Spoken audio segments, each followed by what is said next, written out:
Hey everyone, welcome back to CCO Top 5 in 5. This time, Top 5 Boogeymanders. That's right, and don't forget we're brought to you by FusionGamingOnline.com, your source for all your gaming needs that we're going to talk about today. CCO Fusion 5 promo code gets you 5% off at checkout, and lets Fusion know that their partnership with CCO is a good one. If you want your top 5 list submitted and done on the show, head on over to patreon.com/CCO Podcast. Find a reward tier that's appropriate for you. Get your top 5s in.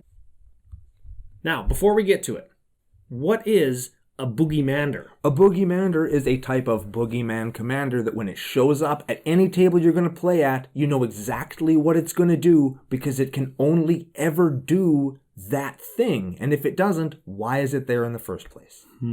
Okay, we need an example. Number 5, what's the first one we got? Yuriko.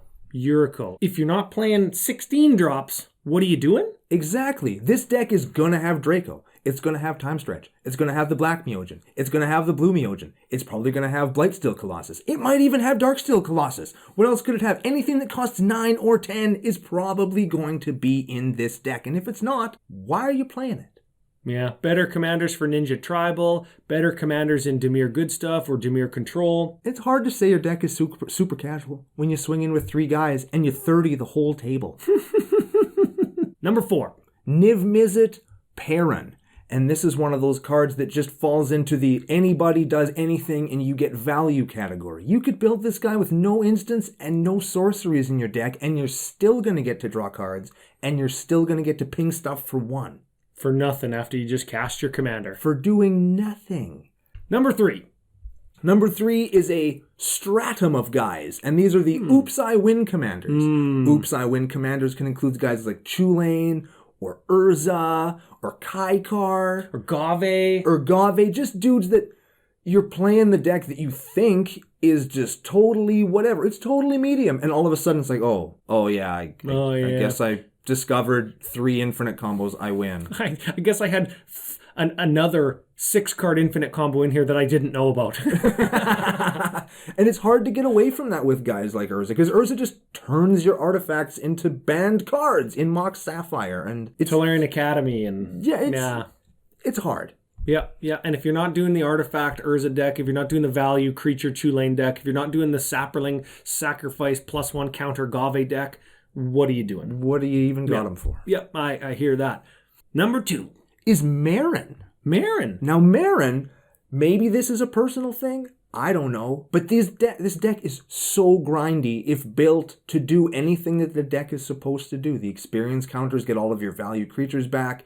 It's just sack and repeat, sack and repeat, sack and repeat over and over again. And if your creatures have any kind of a value in it, the games just go long and they get miserable. For you, because everybody's kicking your ass, and for everybody else, because you've probably got some kind of infinite removal loop where it's like nobody gets to have a non-basic land, or nobody gets to have an artifact or an enchantment. And Marin can grind even if you kill her, and you kill her, and you kill her, and they're going to cast her again, because they're playing green, and they're playing black. 2 colors that can recur lands, get value, search for lands, search for anything in general that's going to give them value. So it is grindy. Maybe Marin costs 22, and it's not going to matter. You know why? Because they're just going to cast her. That's real life.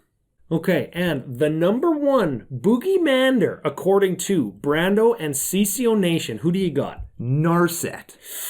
Now you look at her initially like, she costs so much. She's so small. But this card is ridiculous because you could hypothetically take 20 turns in a row and not get there. You could hypothetically attack 18 times in a row and not get there. And that's so irritating for anybody to play against because you got to let them play it out because that's the name of the game.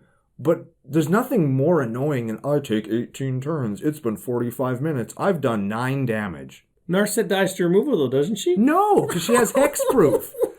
It's even hard to block her because she has first strike too. You don't see her very much anymore, and there's a good reason for that. And if you ever do see her, kill on sight.